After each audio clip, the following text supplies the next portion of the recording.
إن الحمد لله نحمده ونستعينه ونستغفره ونعوذ بالله من شرور أنفسنا ومن سيئات أعمالنا من يهد الله فلا مضل له ومن يضلله فلا هادي له أشهد أن لا إله إلا الله وحده لا شريك له وأشهد أن محمدا عبده ورسوله وحبيبه وخليله صلوات ربي وسلامه وبركاته عليه لا نبي بعده لا شريك له الذي جعل الجنة للمتقين وأشهد أن سيدنا ومولانا محمدا عبده ورسوله داعي إلى صراط المستقيم اللهم صل وسلم وبارك على سيدنا محمد نبينا ورسولنا صلى الله عليه وسلم وعلى آله وأصحابه والتابعين ومن تبعهم بإحسان إلى يوم الدين أما بعد فيا أيها المؤمنون أوصيكم ونفسي وإياكم بتقوى الله وطاعته لعلكم تفلحون من اتقى فقد فاز المتقون كنتم خير أمة أخرجت للناس تأمرون بالمعروف وتنهون عن المنكر وتؤمنون بالله قال الله تعالى في كتاب القرآن يا أيها الناس إنا خلقناكم من ذكر وأنثى وجعلناكم شعوبا وقبائل لتعارفوا إن أكرمكم عند الله أتقاكم إن الله عليم خبير يا أيها الناس اتقوا ربكم الذي خلقكم من نفس واحدة وخلق منها زوجها وبث منهما رجالا كثيرا ونساء واتقوا الله الذي تساءلون به والأرحام إن الله كان عليكم رقيبا يا أيها الذين آمنوا اتقوا الله حق تقاته ولا تموتن إلا وأنتم مسلمون يا أيها الذين آمنوا اتقوا الله وقولوا قولا سديدا يصلح لكم أعمالكم ويغفر لكم ذنوبكم ومن يطع الله ورسوله فقد فاز فوزا عظيما أعوذ بالله من الشيطان الرجيم بسم الله الرحمن الرحيم سبحان الذي أسرى بعبده ليلا من المسجد الحرام إلى المسجد الأقصى الذي باركنا حوله لنره من آياتنا إنه هو السميع البصير صدق الله العظيم فيا معاشر المسلمين وسمرة المؤمنين رحمكم الله Jamaah Jumat saudaraku seiman, alhamdulillah segala puji milik Allah atas segala limpahan karunia nikmat yang luar biasa yang telah Allah berikan kepada kita sekalian, yaitu nikmat sehat wal afiat jasmani dan rohani, nikmat rahmat dan kasih sayang, nikmat tarikan nafas, nikmat langkah yang dimudahkan, nikmat kesempatan untuk berbuat baik, dan nikmat yang paling utama yang tak ternilai harganya yang Allah berikan kepada kita sekalian, yakni nikmat iman dan Islam. Semoga Allah yang maha menyaksikan, Allah yang maha mendengar, Allah yang menggenggam jiwa kita, Allah yang menakdirkan dan mengantarkan langkah kaki kita menuju ke rumah Allah ini untuk memenuhi undangan panggilan Allah, hadir dan berkumpul bersama di tempat yang suci ini untuk beribadah melakukan sebagian ketaatan kita kepadanya, yaitu melaksanakan rangkaian salat Jumat secara berjamaah. Tujuannya adalah agar untuk mempertebal amal kebaikan dan menguatkan iman kita sebagai tanda syukur atas nikmat-nikmat, dan tentunya kita akan menerima apa yang kita lakukan pada hari ini akan menjadi penggugur dosa, menjadi amal soleh, serta nantinya akan menjadi bekal kita menghadap Rabbul Jalil. Saudaraku seiman, tak lupa kita juga mengirimkan salawat dan taslim kita haturkan kepada uswatun hasanah, kekasih Allah, manusia mulia dan terindah yang pernah menginjakkan kaki di muka bumi ini untuk menjadi teladan dan panutan yang baik, yaitu junjungan kita Nabiullah Muhammad sallallahu alaihi wasallam. Semoga taslim juga senantiasa tercurahkan dan tersampaikan kepada keluarga beliau yang suci, sahabat beliau yang mulia, tabi'in, tabi'ut tabi'in, serta orang-orang yang istiqomah hingga akhir zaman nanti. Mudah-mudahan kita semua termasuk umatnya yang mendapatkan syafaat beliau, di mana pada hari yaumul qiyamah, yaumul hisab, yaumul lisan, yaumul jasa, hari di pada mahsyar nanti, ketika tidak ada lagi perlindungan, tidak ada lagi naungan, dan tidak ada lagi pertolongan kecuali syafaat Nabi kita atas izin Allah Jalla Jalaluhu. Untuk itu mari kita senantiasa berusaha meneladani akhlaknya, dan kelak kita akan dikumpulkan bersama beliau di surganya Allah dan terhindar dari siksa api neraka. Hadirin jamaah Jumat saudaraku seiman rahimakumullah. Melalui mimbar Jumat ini, khatib ingin mengingatkan dan menasihati diri saya pribadi, serta mengajak kepada hadirin sekalian jamaah Jumat untuk senantiasa menumbuhkan iman dan menyuburkan takwa di dalam diri kita. Sebab hanya dengan takwa yang menghujam kuat di dalam sanubari kita, kita akan mendapatkan jaminan kebahagiaan di dunia dan di akhirat kelak. Wa tasawwadu fa inna khalisatit taqwa wattaquni ya ulil albab la'allakum tattaqun. Berbekallah kalian, karena sesungguhnya sebaik-baik bekal adalah takwa, dan bertakwalah kepadaku hai orang-orang yang berakal. Sekali lagi hadirin, perlu kita ingat bahwa hanya dengan bekal iman dan takwa kita semua bisa selamat di dunia dan di akhirat kelak. Karena dengan takwa kita akan diberi solusi dan jalan keluar oleh Allah di setiap problematika dan masalah hidup yang kita alami. Dan di dalamnya dengan takwa pula lah juga akan ada rezeki yang melimpah yang datang kepada kita tanpa kita sangka-sangka. Hadirin jamaah Jumat saudaraku seiman, tak terasa kita kembali berjumpa di hari Jumat yang penuh berkah ini. Hari di mana langit membuka tirai kasihnya dan bumi menunduk dalam keagungan Sang Khalik. Pada kesempatan yang mulia ini, mari kita renungkan sebuah peristiwa agung yang seringkali terselip dalam balutan mitos atau sekedar ritual kalender. Peristiwa Isra dan Mi'raj Rasulullah sallallahu alaihi wasallam.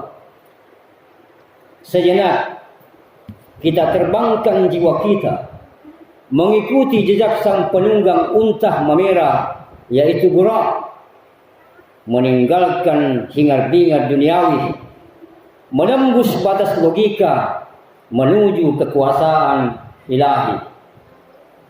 Saudaraku seiman, kita berhalwat sejenak dalam kesunyian ruang iman kita.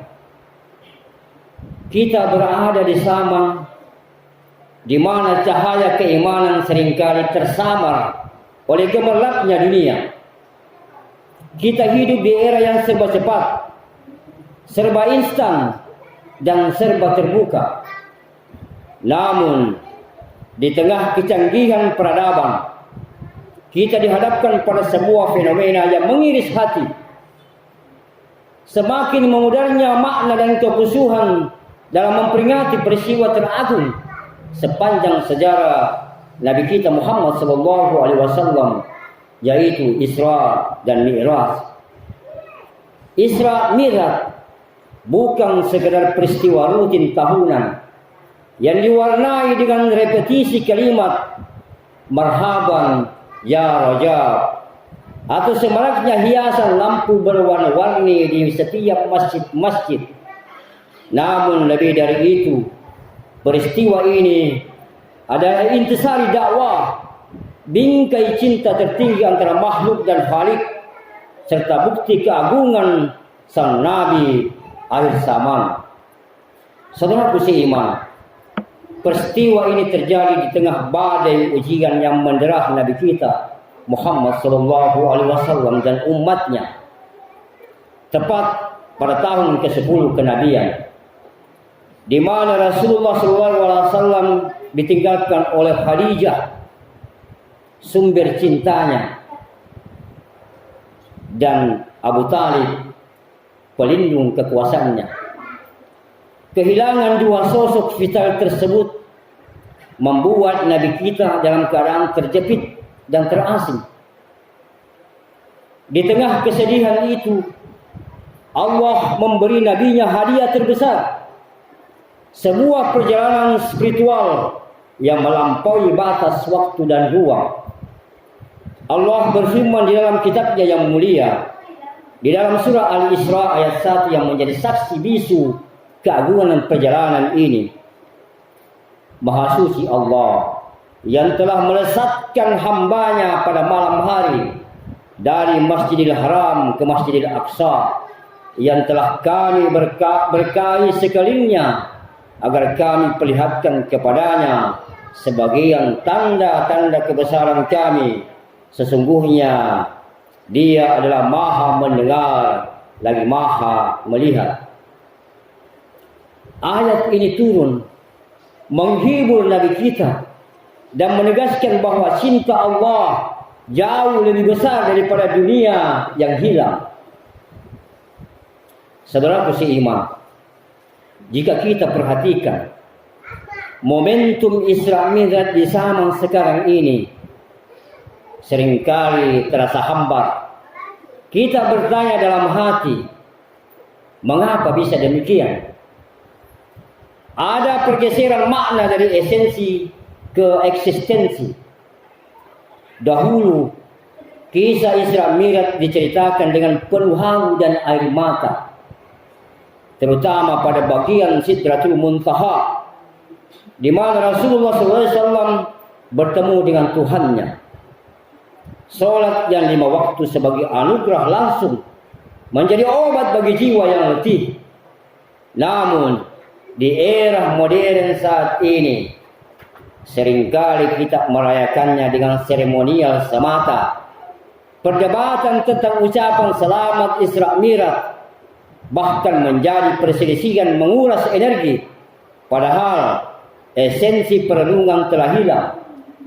Kita sibuk dengan hiasan masjid, sementara hati kosong dari merasakan nikmatnya sholat.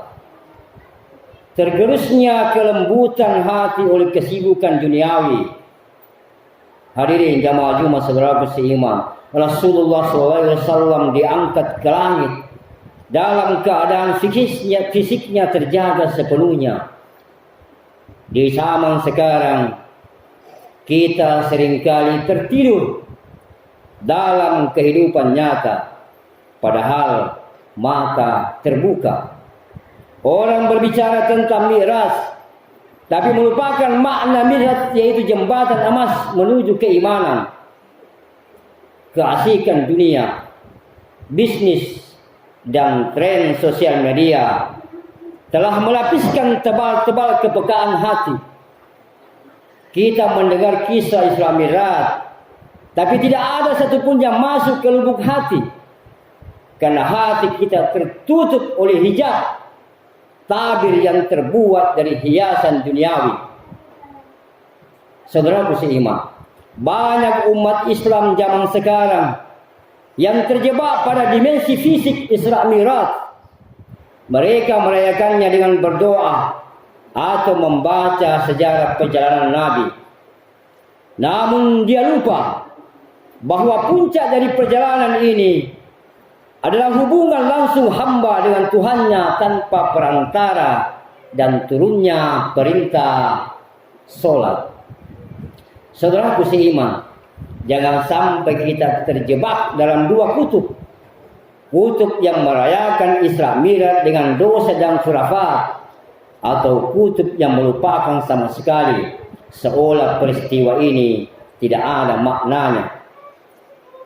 Hari ini banyak kalangan yang meninggalkan memperingatinya karena khawatir terjerumus maksiat.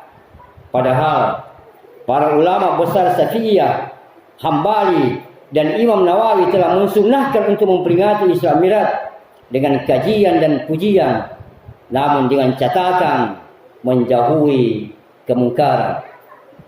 Ketika hikmah ini hilang, Isra Mi'raj terasa tidak sakral lagi, sekedar catatan sejarah kering yang dibaca begitu saja tanpa merinding.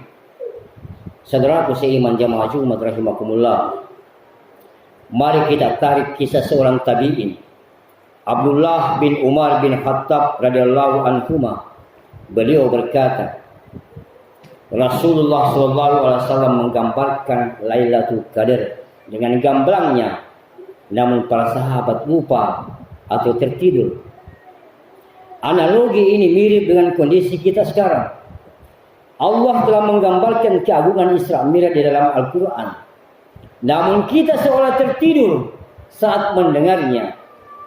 Ketika diceritakan kisah Rasulullah diperhadapkan ke hadapan Allah, tidak ada satupun makhluk yang dapat digambarkan cahayanya. Hati kita tidak bergetar. Padahal jika kita merasakan getarannya, kita akan menyadari bahwa sholat yang kita kerjakan di hari Jumat ini adalah anugerah Allah langsung kepada Nabi kita Muhammad SAW tanpa perantara malaikat Jibril. Imam Al-Qurtubi dalam tafsirnya menyinggung tentang mahligai di langit yang dibangun Allah untuk hambanya. Semua itu adalah tadabbur, renungan yang harusnya membutirkan air mata. Namun karena dinding kelayaian yang tebal, semua itu menjadi kabur. Saudaraku seiman jamaah Jumat rahimakumullah, dalam momen ini mari kita muhasabah. Apakah kita telah melaksanakan sholat dengan sebaik-baiknya? Sholat yang dahulu menjadi penghubung antara hamba dan Rabb-Nya di Mi'raj, kini seringkali dikerjakan dengan terburu-buru, diremehkan, dikesampingkan, disepelekan, diabaikan, bahkan ditinggalkan tanpa merasa berdosa. Saudaraku, jika kita meninggalkan esensi sholat, maka hilanglah makna Mi'raj dalam hidup kita. Sekali lagi mari kita tenggelamkan perasaan kita sejenak, merenungi sebuah keagungan yang terhampar di balik ketentuan-ketentuan Allah Jalla Jalaluh. Takdir Allah berputar mengelilingi kita, menyentuh setiap hela nafas kita, dan mengatur setiap detik perjalanan hidup kita. Di antara begitu banyak perintah dan larangan Allah, sholat adalah ibadah yang merupakan tiang agama, yang oleh Nabi Muhammad SAW diibaratkan sebagai perjumpaan antara seorang hamba dengan Tuhannya. Namun, apakah kita pernah bertanya, dengan hati yang bergetar betapa besarnya pengorbanan Nabi kita Muhammad sallallahu alaihi wasallam dalam membawa perintah ini kepada kita.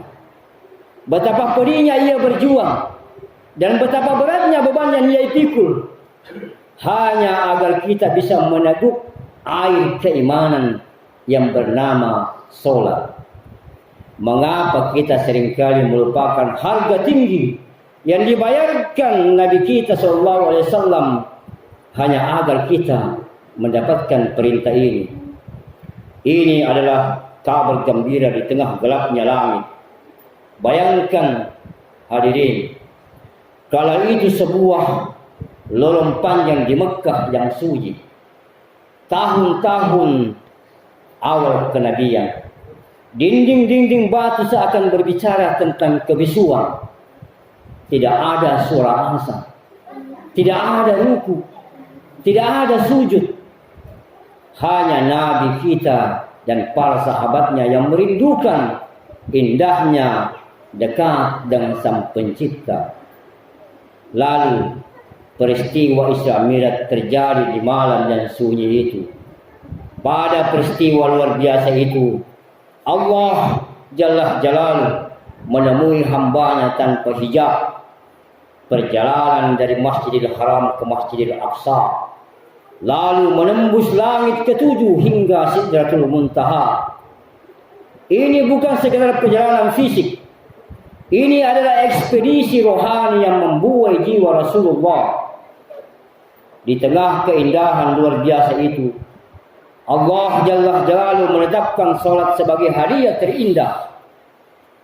Kita harus menghargai jasa Nabi kita dengan menghiasi salat kita dengan khusyuk, melambatkan bacaan dan merasakan makna yang Nabi SAW perjuangkan.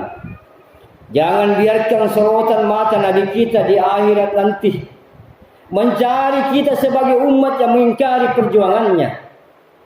Beliau mengkhawatirkan nasib umatnya yang terjatuh ke dalam api neraka, sementara beliau terus bersujud kepada Allah agar kita mendapatkan syafaatnya. Saudaraku seiman, betapa besarnya perjuangan Nabi kita membawa perintah salat ini. Kita adalah penerima warisan mahal ini. Jangan pernah meremehkan salat. Salat adalah tempat kita mengadu, tempat kita bersimpu, dan tempat kita menangis di hadapan Rabb semesta alam. Saudaraku seiman, pertahankanlah salat sebagaimana Nabi mempertahankannya. Jangan biarkan dunia menguasai salat kita. Jangan biarkan harta dan tahta mengalahkan waktu salat kita. Karena salat adalah perintah Nabi yang menjadi pemisah antara iman dan kufur. Semoga kita termasuk hamba-hamba yang salat dengan khusyuk, yang menghargai perjuangan Nabi SAW, dan kelak kita akan mendapatkan syafaatnya di hari kiamat nanti. Barakallahu li wa lakum fil Qur'anil azim wa nafa'ni wa iyyakum bima fihi minal ayati was zikril hakim. Aqulu qawli hadza wa astaghfirullahal azim innahu huwal ghafurur rahim.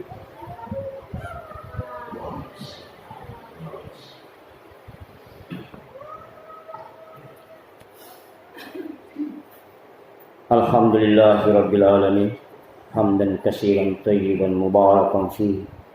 Alhamdulillahi wa qafa, wassalatu wassalamu ala nabi mustafa wa ala alihi wa ashabihi ahli wafa. Alhamdulillahillazi khalaqal insana fi ahsani taqwim, thumma radadnahu asfala safilin ila allazina amanu wa amilus shalihat wa bihi nasta'in ala umuri dunya waddin. Wassalatu wassalamu ala sayyidil mursalin wa imamil muttaqin khairil ghurril muajjalin sayyidina wa maulana wa safiina Muhammad wa ala alihi wa ashabihi ajma'in. Amma ba'd, fa ya ayyuhal muslimun, usikum wa nafsi bitaqwallah wassalamu ala nabiyil karim. Asyhadu an la ilaha illallah wa asyhadu anna Muhammadar Rasulullah. Faqala Allah إن الله وملائكته يصلون على النبي يا أيها الذين آمنوا صلوا عليه وسلموا تسليما اللهم صل على سيدنا محمد وعلى آل سيدنا محمد وصحبه وبارك وسلم سبحانك اللهم لا علم لنا إلا ما علمتنا وعلمنا ما ينفعنا وبارك لنا فيما علمتنا إنك أنت العليم الحكيم اللهم اغفر للمسلمين والمسلمات والمؤمنين والمؤمنات الأحياء منهم والأموات إنك على كل شيء قدير اللهم أنزلني منزل مباركا وأنت خير المنزلين اللهم إني أسألك الهدى والتقى والعفاف والغنى اللهم يا مقلب القلوب ثبت قلبي على دينك وعلى طاعتك اللهم مصرف القلوب صرف قلوبنا على طاعتك اللهم لا تجعل مصيبتنا في ديننا ولا تجعل الدنيا أكبر همنا ولا مبلغ علمنا ولا إلى النار مصيرنا واجعل الجنة هي دارنا رب اغفر لي خطيئتي يوم الدين ونسألك سلامة في الدين اللهم حاسبني حسابا يسيرا ولا تخزنا يوم القيامة اللهم أغنني بالعلم وسعني بالحلم وأكرمني بالتقوى وجملني بالعافية اللهم انفعني بما علمتني وعلمني ما ينفعني وزدني علما اللهم ارزقني الفهم والعلم والحكمة والعقل اللهم عافني في بدني وعافني في سمعي وعافني في بصري اللهم إني أعوذ بك من الهم والحزن وإني أسألك نفسا مطمئنة اللهم اهدنا لأحسن الأخلاق لا يهدي لأحسن إلا أنت اللهم إنا نسألك علما نافعا ورزقا طيبا وعملا متقبلا اللهم بارك لأمة هانسي واجعل هانسي بلدا آمنا مطمئنا سعيدا مستقرا وفيك لكل خير اللهم ارحم أمة محمد رحمة عامة اللهم إنا نسألك حسن الخاتمة ونعوذ بك من سوء الخاتمة برحمتك يا أرحم الراحمين رب اجعلني مقيم الصلاة ومن ذريتي ربنا وتقبل دعاء ربنا آتنا في الدنيا حسنة وفي الآخرة حسنة وقنا عذاب النار عباد الله إن الله يأمر بالعدل والإحسان وإيتاء ذي القربى وينهى عن الفحشاء والمنكر والبغي يعظكم لعلكم تذكرون فاذكروا الله العظيم يذكركم ولذكر الله أكبر والله يعلم ما تصنعون بارك الله فيكم أقيموا الصلاة